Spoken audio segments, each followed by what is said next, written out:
You guys are crazy! You're an animal! Get a job! You guys are crazy! You're an animal! Get a job! Bullies don't win. And I said, baby, they don't. Because we're going to go in there, we're going to impeach the mother.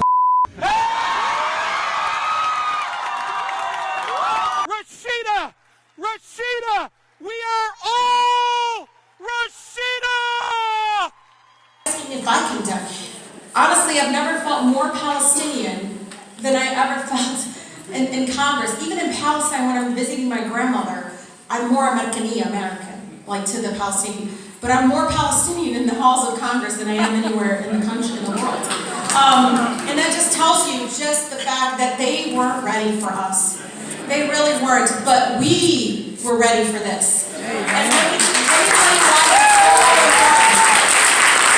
Because someone has a person of color, a black person working for them, does not mean they aren't racist. And it is insensitive that someone would even say, the fact that someone would actually use a prop, a black woman, in this chamber, in this committee, is alone racist in itself.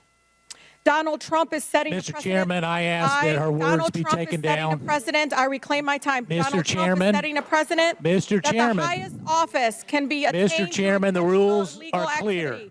Mr. Chairman, I yield the rest of my time. Mr. Chairman, I ask that her words, when she's referring to an individual member of this body, be taken down and stricken from the record. I'm sure she didn't intend to do this.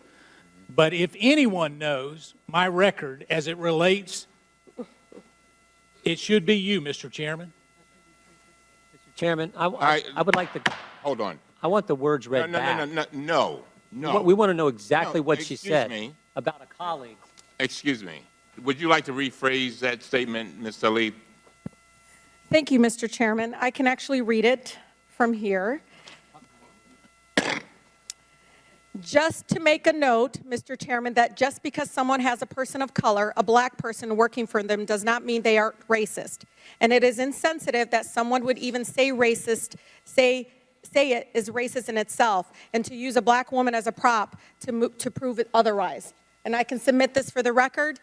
If a colleague is thinking that that's what I'm saying, I'm just saying that's what I believe to have happened. And if, as a person of color in this committee, that's how I felt at that moment, and I wanted to express that. But I am not calling the gentleman, Mr. Meadows, a racist for doing so. I'm saying that in itself, it is a racist act. Well, I hope not, Mr. Chairman, because I need to be clear on this particular... Mr. Chairman... Mr. Meadows, wait a minute. I've defended you with false accusations. Mr. Meadows, I'm the chair. Yes, sir, you are. Thank you. Right. I will clear this up. Now, Ms. Tlaib, I want to make sure I understand. You were not intending to call Mr. Meadows a racist, is that right? No, Mr. Chairman, I do not call Mr. Meadows a racist. No, I am trying, as a person of color, Mr. Chairman, just to express myself and how I felt at that moment. And so, just for the record, that's what was my intention. All right. All right. Mr. Meadows. Mr. Chairman, there's nothing more personal to me than my relationship. My nieces and nephews are people of color.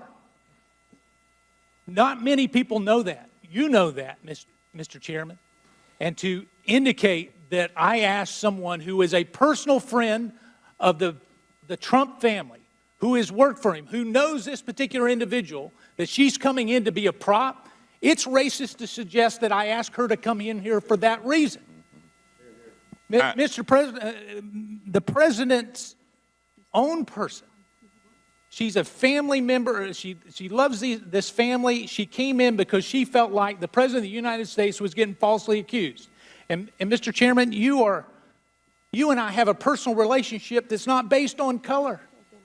And to even go down this direction is wrong, Mr. Chairman. First of all, did you have a statement, Ms. Tlaib? I'm going to yield to you. We need to straighten this up. Mr. Chairman, and to my colleague, Mr. Meadows, that was not my intention, and I do apologize if that's what it sounded like, but I said someone in general.